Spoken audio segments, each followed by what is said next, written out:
मेरा ये सौभाग्य रहा है कि मुझे पूज्य राजर्षि मुनि जी के गुरु युग पुरुष कृपालवानंद जी के चरणों में बैठने का सौभाग्य मिला था। 72 में जब राष्ट्रीय स्वयंसेवक संघ के सरसंघचालक परम पूज्य गुरु जी ने अपना देह त्याग किया और उस समय पूज्य कृपालवानंद जी महाराज ने जो भाव व्यक्त किए थे, तो उसका ऋण स्वीकार करने के लिए मैं पूज्य गुरु जी के पास गया था। आयु बहुत छोटी थी, पर उन्होंने मुझे भरपूर प्यार दिया था।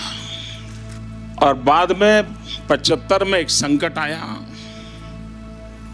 देश में आपातकाल आया, इमरजेंसी आई, हर लोगों को जेल में डाला जाता था, पुलिस हमें भी खोजती थी और हम चाहते हैं कि लोकतंत्र पुनः प्रस्थापित हो, इसलिए एक जन आंदोलन खड़ा होना चाहिए।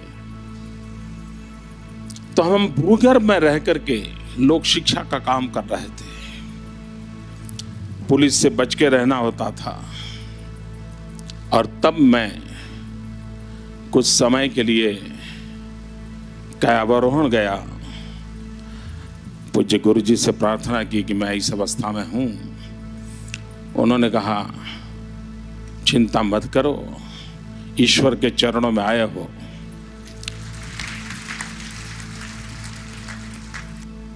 उस समय मैंने राजर्षि मुनि जी के संबंध में सुना था, उनके पारिवारिक बैकग्राउंड के लिए सुना था, उनकी शिक्षा दीक्षा के संबंध में सुना था। तो पूज्य राजर्षि मुनि के लिए मेरे मन में एक आकर्षण था, तो मैं चाहता था उनसे मिलूं, लेकिन वो मुझे नसीब हुआ शायद 79 में। मैं मलाव गया, तो वे एकांत में उस समय रहते थे। मैंने व्यवस्थापकों से प्रार्थना, मेरी कोई पहचान तो थी नहीं, ऐसे ही झोला लेके आ गया था। लेकिन बाद में एकांतवास होने के बावजूद भी मुझे अनुमति मिली, और ये मेरा सौभाग्य है कि जिसके चरणों में बैठने के लिए मैं लालायित था, आज उनके बगल में बैठने का सौभाग्य मिला। पूज्य राजर्षि मुनि जी के इनिशिएटिव से, प्रयासों से एक बहुत बड़ा नजराना सिर्फ गुजरात को नहीं, सिर्फ हिंदुस्तान को नहीं, पूरी मानव जात को मिल रहा है।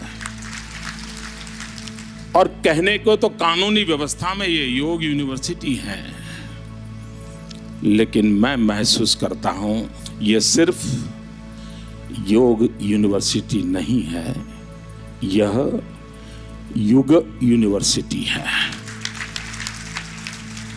जहां से नए युग का गर्भाधान होगा, जहां से नए युग का जन्म होगा, और जहां से एक ऐसा युग जो मनुष्य के सर्वांगीण विकास से जुड़ा हुआ होगा।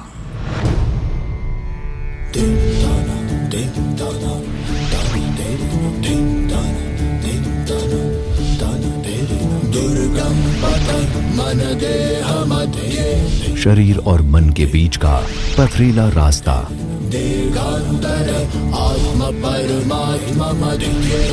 आत्मा और परमात्मा के बीच का लंबा फासला,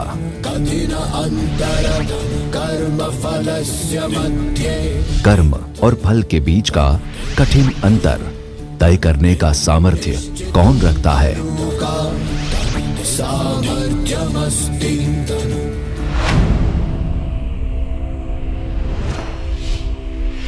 योग सर्वजन हिताय सर्वजन सुखाय।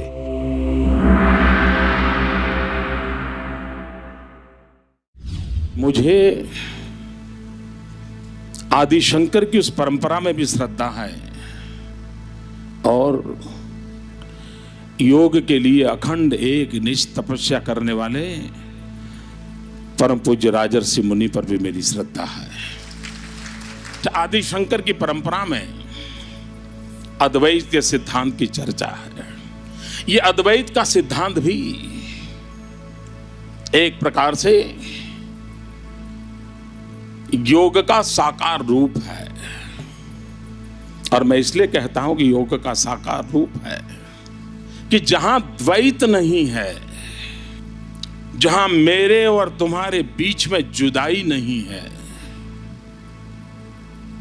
जहां कर्ता और कर्म अलग नहीं है, जहां जन और जग विभक्त नहीं है, वहां जहां द्वैत नहीं है वहां अद्वैत होता है। और यही अद्वैत को पाना एक योग की प्रक्रिया है।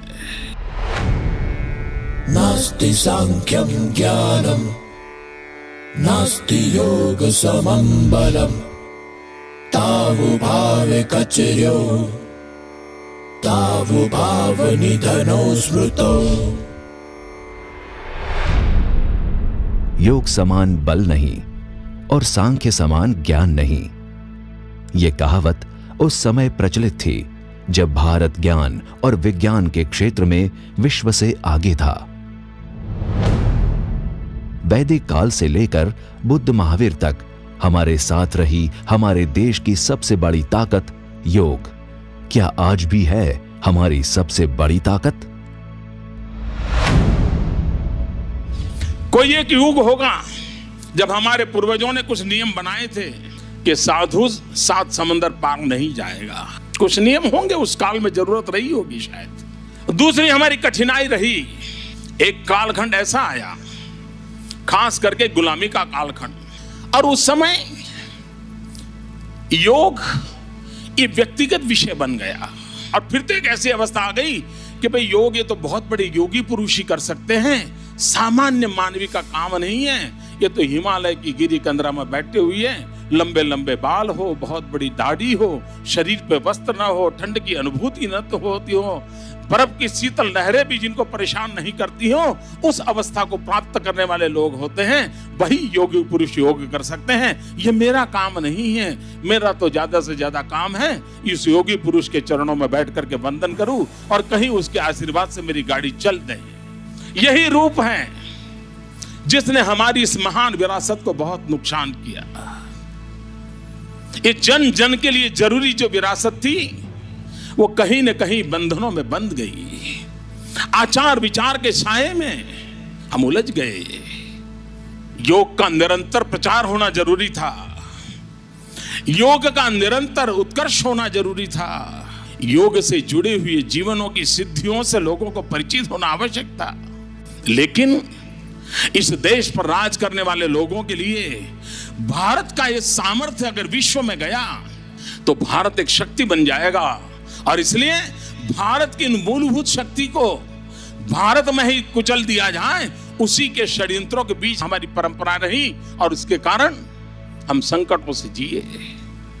देश आजाद हुआ और आजादी होने का मतलब था कि यहां का सत्व, यहां का तत्व, यहां का सामर्थ्य उसको आजादी मिले।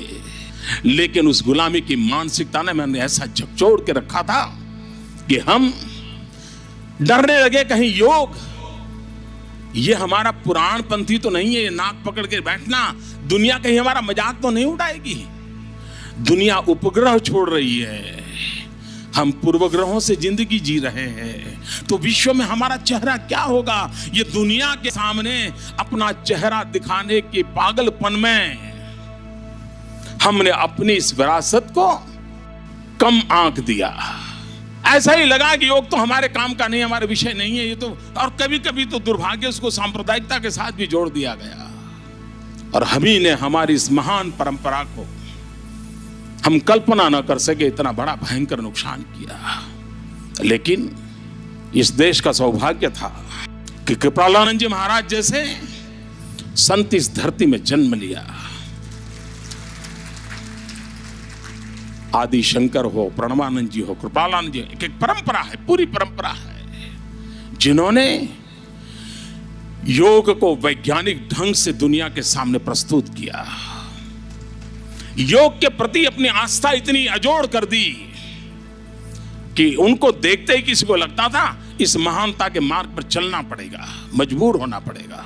कुछ लोगों ने अलग से भी प्रयास किया कि व्यक्तिगत योगा को सामूहिक योगा में परिवर्तित किया। यह भी एक बहुत बड़ा योगदान है।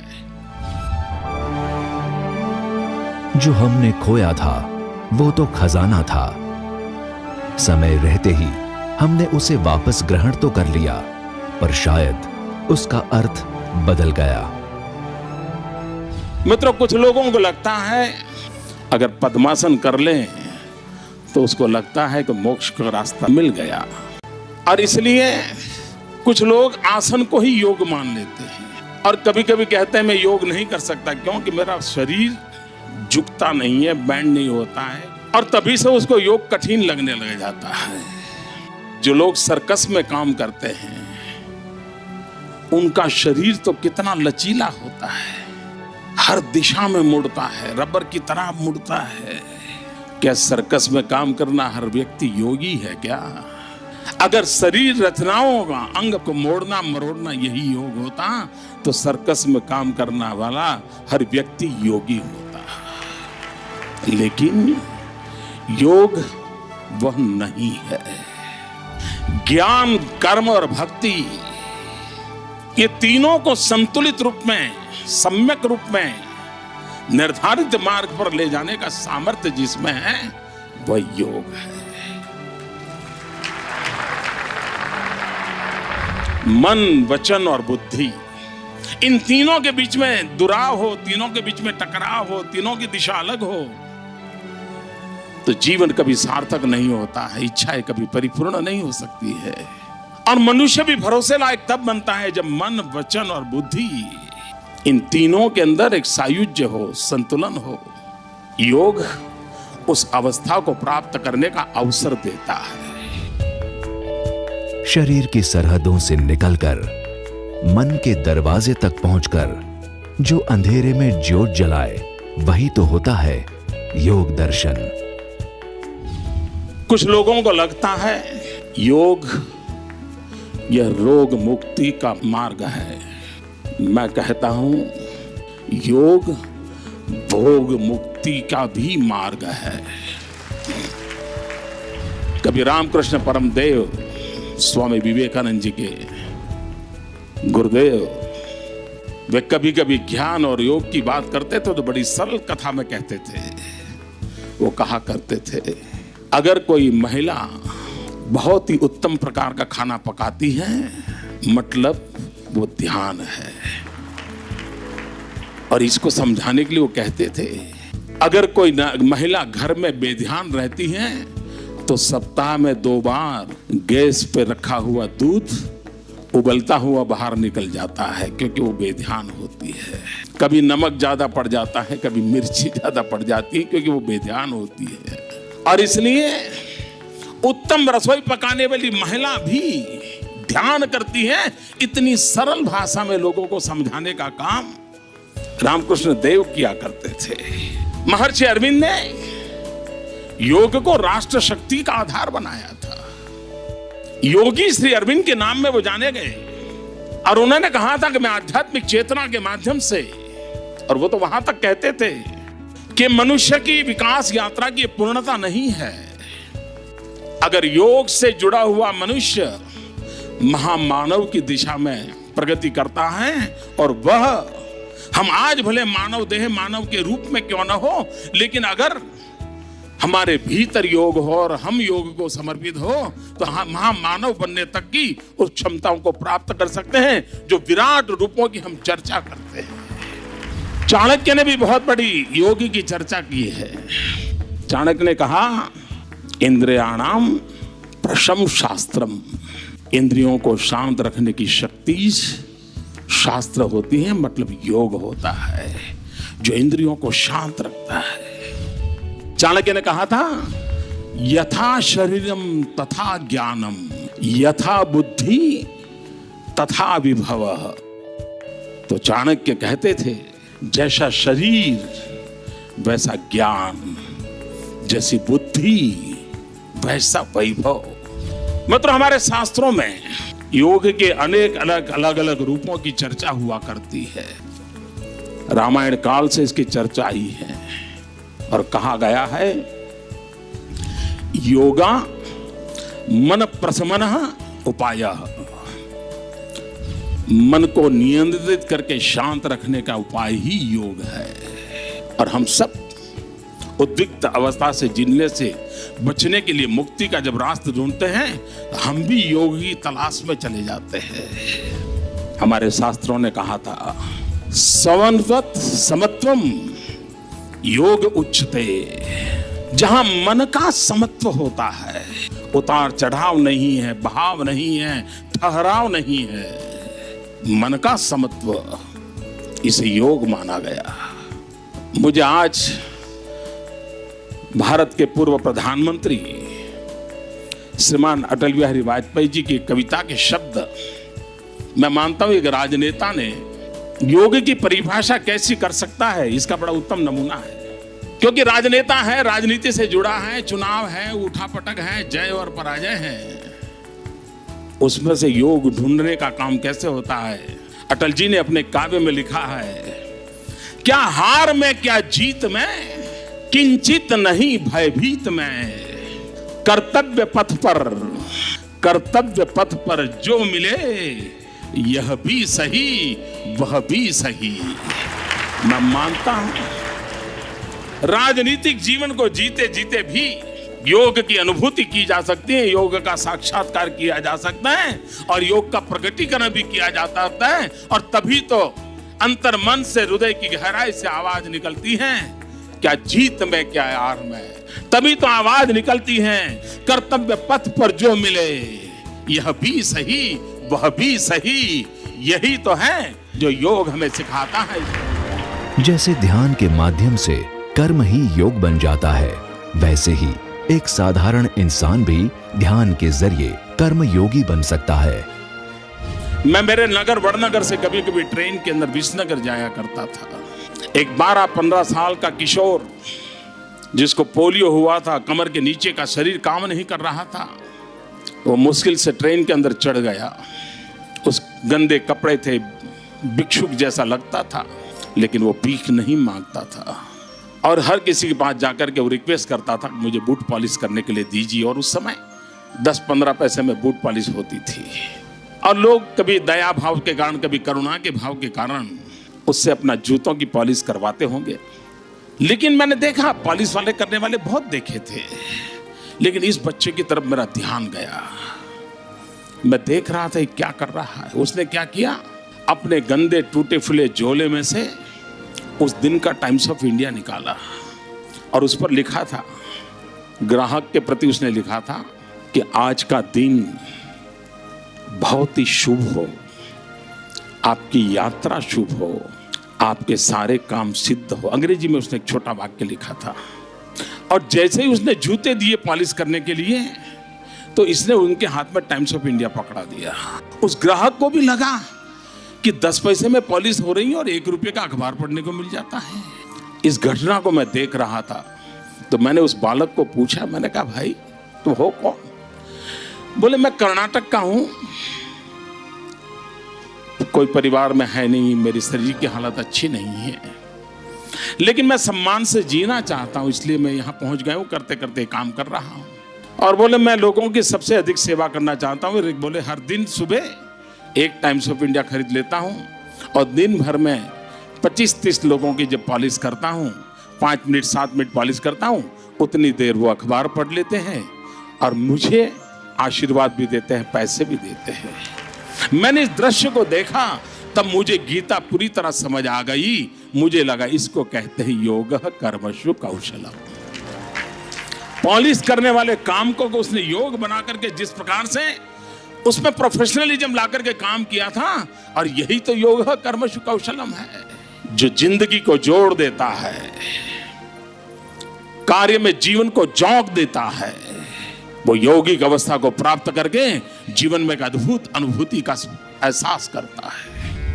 उच्यते अनेन इति योगः योगकर्मसु कौशलम्। कोई कंप्यूटर ऑपरेटर होगा, वो भी अपनी उंगलियों के कमाल से काम करता है।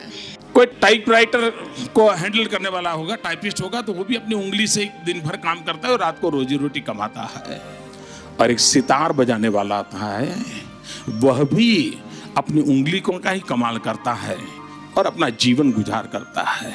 लेकिन एक टाइप करने वाले व्यक्ति को, एक कंप्यूटर ऑपरेट करने वाले व्यक्ति को 50 साल की उम्र में देखते हैं, 60 साल की उम्र में देखते हैं, लगता है ये मरा हुआ क्यों जी रहा है, इसके चेहरे पर चेतना क्यों नहीं है, ये ऐसे क्यों जिंदगी गुजार रहा है। और एक 80 साल के सितार वादक को देखें, जिसने भी जिंदगी भर उंगलियां ही चलाई हैं, उसमें उसको देखते ही एक नवचेतना की अनुभूति है। क्यों? क्योंकि वो जब उंगली चलाता था तब योग करता था, वो एक टाइपिस्ट उंगली चलाता था तब नौकरी करता था। जो जीवात्मा को परमात्मा के साथ जोड़ता है, जो जीव को शिव के साथ जोड़ता है, वह योग है। पर क्या आज के युग में भी संभव है योग की इन्हीं ऊंचाइयों को पाना? हम एक भोगवादी जीवन की ओर चल पड़े हैं। हम स्व सुख को श्रेष्ठ मानने लगे हैं, तो हमारा योग नया रूप धारण कर लिया है। तो हमारा योग क्या है? प्रयोग, उपयोग, किसी का भी उपयोग कर लो। तो हमने व्यक्तिगत आशा आकांक्षाओं की पूर्ति के लिए उपयोग को प्राथमिकता दी है, योग से हम विमुख हो गए हैं। हमारे प्रयत्नों से नहीं, लेकिन विश्व भर में मानव मन इतना क्षुब्ध है, परेशान है, वो शांति की तलाश में है। उसे वैभव सुख नहीं दे रहा है, उसे शांति चाहिए, उसको चैन चाहिए। हम मटेरियलिस्टिक वर्ल्ड से कुछ रुकने की संभावनाएं बहुत कम दिखती है, और नहीं आज कोई ताकत पूरे समाज को मटेरियलिस्टिक अप्रोच से बाहर निकाल सके। 5, 50, 100, 1000, लाख, 2 लाख मनुष्यों को शायद निकाल सकते हैं, पूरी समाज व्यवस्था को नहीं निकाल सकते। और तब जाकर के हर समाज में एक नई विधा को विकसित करना जरूरी होता है। मित्रों, वो दिन दूर नहीं होगा, सारे विश्व में स्कूल हो, कॉलेज हो, व्यापार हो, कारखाना हो, खेती हो, कुछ भी हो, हर एक में स्ट्रेस मैनेजमेंट के एक्सपर्ट्स, एक नया प्रोफेशन आ रहा है। और आप देखना, हर लोग अपने परफॉर्मेंस को सुधारने के लिए स्ट्रेस मैनेजमेंट को इनबिल्ट अपनी व्यवस्था में स्वीकार करेंगे। अखबार में भी शाम को एडिटोरियल बोर्ड बैठता होगा, तो वो दिन दूर नहीं होगा कि एडिटोरियल बोर्ड की मीटिंग होने से पहले 10 मिनट योगा प्राणायाम का काम करके, स्ट्रेस मैनेजमेंट करके वो लिखें, वो दिन आएगा। डॉक्टर ऑपरेशन करने से पहले स्ट्रेस मैनेजमेंट का 10 मिनट का अपना प्रयोग करके फिर अपना काम शुरू करेगा, वो दिन आने वाला है। जो छोटे बच्चे स्कूल में फेल हो जाने के कारण आत्महत्या की ओर चले जाते हैं, डिप्रेशन की ओर चले जाते हैं, जिंदगी में कुछ भी बुरा हुआ तो डिप्रेशन आ जाता है, और ये सिर्फ पश्चिम की दुनिया को आता है ऐसा नहीं, ये बुराइयां हमारे यहाँ भी आ रही है। पहले तो हम एक जॉइंट फैमिली में थे, एक बृहद परिवार होता था, और स्ट्रेस मैनेजमेंट का एक बहुत बड़ा नेचुरल मैकेनिज्म हमारी सोशल व्यवस्था में था। अगर बच्चा बेचैन है तो कभी दादी ठीक कर लेती है, कभी दादा ठीक करते हैं, कभी चाचा ठीक करते हैं, कभी मौसी ठीक कर लेती है, और उसके स्ट्रेस को रिलीज होने की एक व्यवस्था रहती थी। आज सब दूर माइक्रो फैमिली हो रहे हैं। माइक्रो फैमिली में भी पत्नी नौकरी पे चली जा रही है, पति नौकरी पर चल जा रहा है, बच्चे का स्ट्रेस बढ़ता जा रहा है, और 12-15 साल की उम्र में आते आते बंदूक उठाने का मन करता है, कभी खुद को मारने के लिए, कभी किसी और को मारने के लिए। समाज इस दिशा में जा रहा है। आज भी आप 10 बालकों को लेकर के खिलौने की दुकान में चले जाइए और उन 10 बालकों को कहिए कि खिलौना लीजिए, पसंद कीजिए। मित्रों, एक अध्ययन कहता है कि 10 में से 8 बालक खिलौने के रूप में, अगर वहां AK-47 पड़ी है तो उसको लेना पसंद करते हैं, पिस्तौल पड़ी है तो पसंद करते हैं। अगर बाल मन के अंदर ये हिंसा का भाव भर गया है तो समाज व्यवस्था कहाँ बनेगी, उसको कौन बचाएगा, कौन रोकेगा। और तब जाकर के आने वाले दिनों में ये स्ट्रेस मैनेजमेंट शब्द के भीतर पूरी योग कल्चर, योग यूनिवर्सिटी, योग विद्या ये जीवन में प्रवेश करने वाली है कि मैं एक कॉमर्शियल एंगल से कहूं तो मैं साफ देख रहा हूं। योग बीते युग की ही नहीं, आने वाले युग की भी जरूरत है। वैदिक ज्ञान और आधुनिक विज्ञान के पुनः मिलन का ये एक सुनहरा अवसर है। चक्र के विज्ञान के जरिए वैश्विक फलक तक पहुंचने का विशाल मार्ग है। मित्रों, इन दिनों पश्चिम ने खोज की है।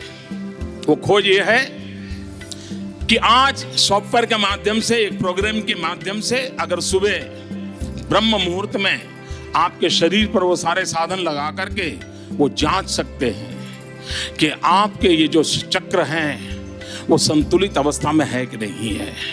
दुनिया के श्रेष्ठ जाने माने लोगों का उन्होंने सारा डाटा कलेक्ट किया है। बड़े भयानक में भयानक जो गुंडे लोग होते हैं, जेलों में पड़े हैं, क्रिमिनल एक्ट करना ही उनके डीएनए में है, उनके टेस्ट किए हैं। बड़े बड़े राजनेताओं के किए हैं, योगियों के, त्यागियों के, तपस्वियों के किए हैं। दुरावस्था में जिंदगी जीने के लिए मजबूर, आर्थिक संतुलन के लिए मेहनत करने वाले मजदूर के भी किए हैं। विश्व के हर समाज का किया है। उस पर इन दिनों रिसर्च चल रहा है। मित्रों, इस योग की हमारे पूर्वजों ने हमें जो विज्ञान दिया है वो दिन दूर नहीं है कि पूरा मेडिकल साइंस करवट बदल देगा। हम देखते हैं कि पुराने जमाने में जब हम भी, हमारे यहाँ कोई संत महात्मा की फोटो हुआ करती थी, कोई भगवान की फोटो हुआ करती थी, तो उसके माथे के आसपास एक बहुत बड़ा तेजो वलय उसका पेंटिंग हुआ करता था। कोई ऐसा महापुरुष नहीं होगा, संत पुरुष नहीं होगा जिसके चित्र में पीछे तेजो वलय का प्रिंटिंग किया ना होगा। कभी कभी लोग मानते थे ये तो एक शोबाजी है, ये शायद एक आर्ट वर्क है। मित्रों, विज्ञान ने स्वीकार किया है कि शरीर के चारों तरफ, हर अंग के चारों तरफ एक ऑरा होता है। अगर उस ऑरा के माध्यम से हम चाहें तो व्यक्ति को 20 साल के बाद किस प्रकार की शरीर में कमियों की संभावना है उस ऑरा से तय किया जा सकता है। और जापान ने, एक साइंटिस्ट ने एक कैमरा की खोज की है, उसको किलियन फोटोग्राफी कहते हैं। और मैंने जब पहली बार जीवन में किलियन फोटोग्राफी के लिए जो कैमरा उपयोग होता है उसको देखने गया था मैं, तब उसकी साइज हुआ करती थी वॉशिंग मशीन की साइज का कैमरा हुआ करता था। और मैं गया था योगा की ट्रेनिंग के लिए एक स्थान पे, 40 दिन मुझे वहां रहना था। मैं बहुत मेरे पुराने समय की बातें कर रहा हूं आपके साथ। और उन्होंने मुझे कहा कि 40 दिन में आपका योगा का जो कुछ भी होगा उसके पूर्व हम आपके ऑरा की फोटोग्राफी करना चाहते हैं। मैंने कहा मुझे खुशी होगी। मैं थोड़ा बहुत किताबों से इन विषयों को मैंने पढ़ा था, जाना था। तो उन्होंने उस वॉशिंग मशीन जैसे इतने बड़े कैमरा पर मेरा अंगूठा रखा और उस पर मुश्किल से 5-7 सेंटीमीटर का ऑरा था। उसकी फोटो निकाली, उस फोटो को रखा। 40 दिन के बाद जब मेरा वो पूरा ट्रेनिंग पूरा हुआ तो फिर वो मुझे कहा गया कि आपको जाने से पहले फिर से एक बार आपका ऑरा का फोटो निकालेंगे। और मित्रों, मैं अपने अनुभव से बताता हूं कि इस मेरी 40 दिन की ट्रेनिंग के पहले जब मैंने ऑरा निकाला तो मुश्किल से 5-7 सेंटीमीटर का ऑरा था।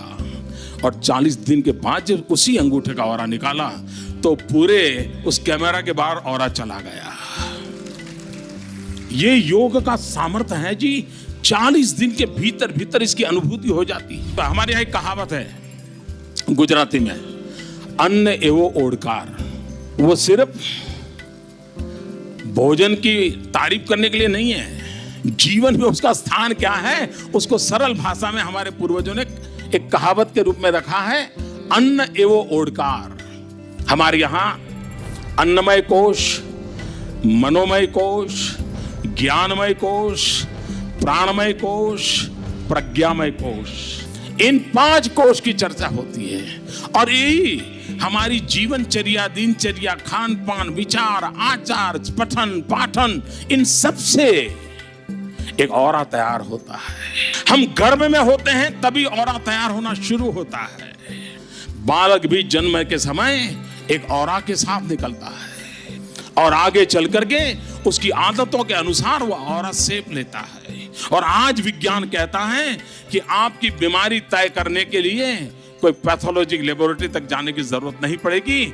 ऑरा से तय होगा कि आप में ये कमी है, ऑरा से तय होगा इतने समय के बाद ये कमी आएगी, और ऑरा से तय होगा कि आप अगर इन 10 साल के अंदर इस प्रकार की हैबिट चेंज करें तो आपका ज्ञानमय कोश, प्राणमय कोश, अन्नमय कोश, प्रज्ञामय कोश ये सब परिवर्तित होगा और आप उससे बच सकते हैं। मित्रों, योग का विज्ञान इतना साइंटिफिकली अब स्वीकृत हो रहा है। जब यह स्वीकृत हो रहा है तब उसको वैज्ञानिक रूप में स्वीकार करके हम जीवन का हिस्सा कैसे बनाएं, हमारे और योग के बीच अद्वैत न रहे, हर हमारे जीवन की क्रिया प्रक्रिया स्वयं अपने आप में एक योग बन जाए।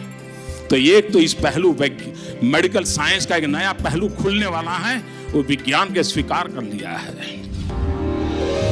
आज फिर एक बार दुनिया भर के लिए अपना योग द्वार खोल रहा है हिंदुस्तान। वैदिक काल की तरह फिर से भारत के द्वार से शुरू हो रही है योग क्रांति। एक आईटी, इंफॉर्मेशन टेक्नोलॉजी, हमारे 20 साल 22 साल के नौजवान इंफॉर्मेशन टेक्नोलॉजी के माध्यम से, कंप्यूटर विज्ञान के माध्यम से पिछले 2 दशक में दुनिया में छा गए। ये 20-22 साल के नौजवानों का पुरुषार्थ है जिसके कारण पूरे विश्व में आज हिंदुस्तान, जो सांप सपेरों का देश माना जाता था, वो आज इंफॉर्मेशन टेक्नोलॉजी के युग का देश माना जाने लगा है। तो हमारी शक्ति को स्वीकार किया है।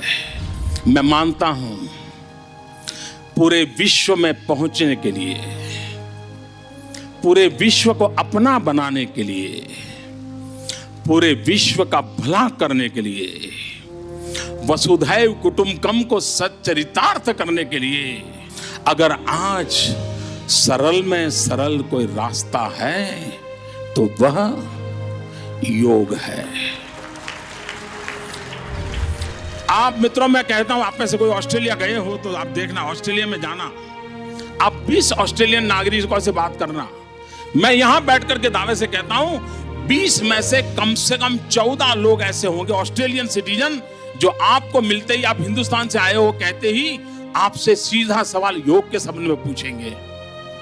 काश अच्छा होता कि हमारी फॉरेन पॉलिसी में विश्व में पहुंचने के लिए योग को भी एक रास्ता बना लिया होता तो दुनिया को हिंदुस्तान से जोड़ने का एक बहुत बड़ा अवसर होता।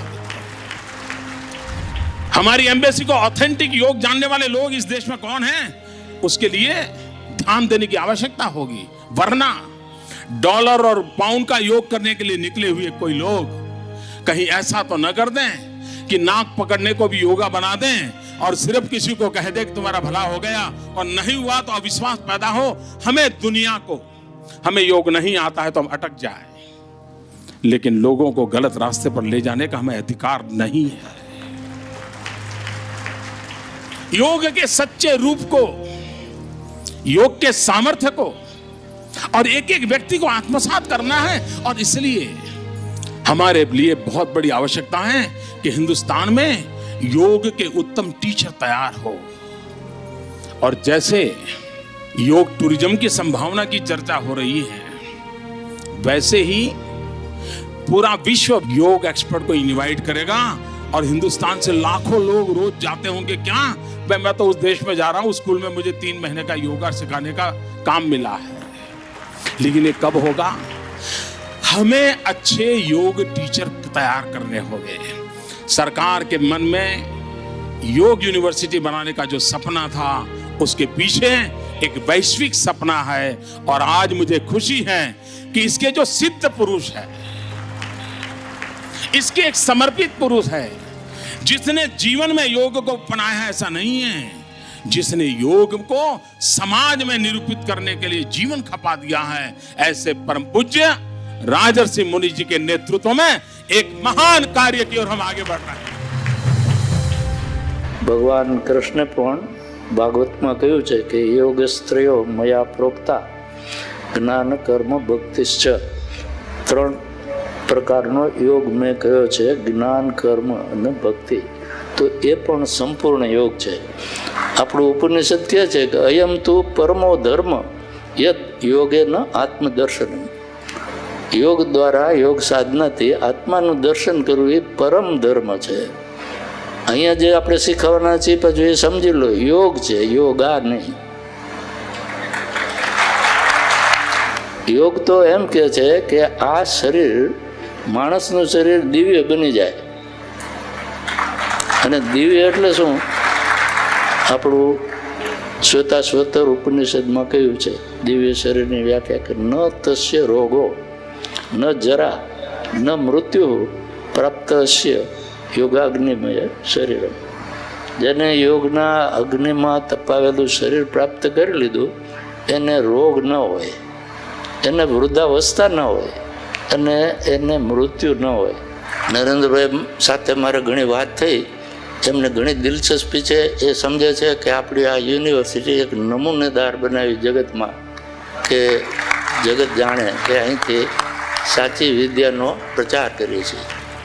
पूज्य मुनि जी के जीवन का यह पुरुषार्थ मित्रों 4, 5, 10 दशक तक एक ही काम के लिए येषः पंथः, इसी भाव से वन लाइफ वन विजन उस रूप में ये जो साधना की है पूज्य मुनि जी ने, मैं उनके चरण में साष्टांग वंदन करता हूं और ईश्वर से प्रार्थना करता हूं कि इस महान कार्य को परमात्मा के आशीर्वाद निरंतर बने रहें और हम भारत का भला करने के लिए, देश का भला करने के लिए, दुनिया का भला करने के लिए, विश्व एक परिवार के भाव से कुछ करने में गुजरात भी काम आए, इस सपनों को लेकर आगे बढ़े. इसी अपेक्षा के साथ आप सबको मैं वंदन करता हूं, नमन करता हूं, पूज्य श्री मुनि जी के चरणों में प्रणाम करता हूं. बहुत बहुत धन्यवाद.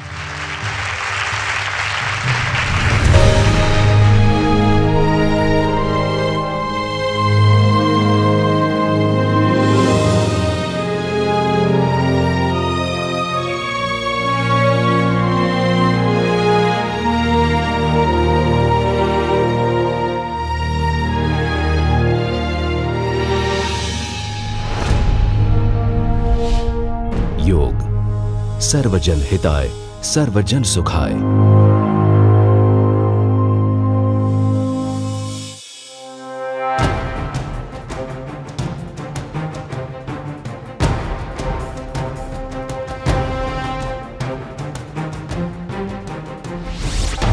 नरेंद्र मोदी से करना है संवाद?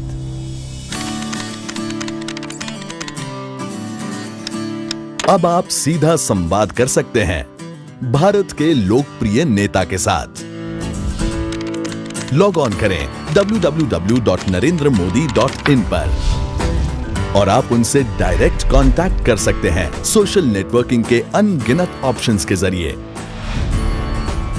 चाहे तो आप उन्हें ट्विटर पर फॉलो कर उनसे जीवंत संवाद कर सकते हैं, या उनके फेसबुक पेज को लाइक कर अपने विचारों का आदान प्रदान भी कर सकते हैं, या YouTube पर उनकी चैनल को सब्सक्राइब कर उनके भाषण सुन सकते हैं. इतना ही नहीं, आप Google Plus, Flickr, Tumblr, StumbleUpon और पिंटरेस्ट से भी उनकी जानकारी पाएं. उनकी वेबसाइट पर मेन्यू बार में लगे इंटरैक्ट बटन के जरिए आप नरेंद्र मोदी को संदेश भी लिख सकते हैं. इतना ही नहीं, आप Narendra Modi mobile app download करके चलते फिरते अपने आईफोन, आईपैड एवं एंड्रॉइड पर भी उनसे सीधा संपर्क बना सकते हैं इस एक वेबसाइट के जरिए. लॉग ऑन करें www.narendramodi.in पर. Happy connecting.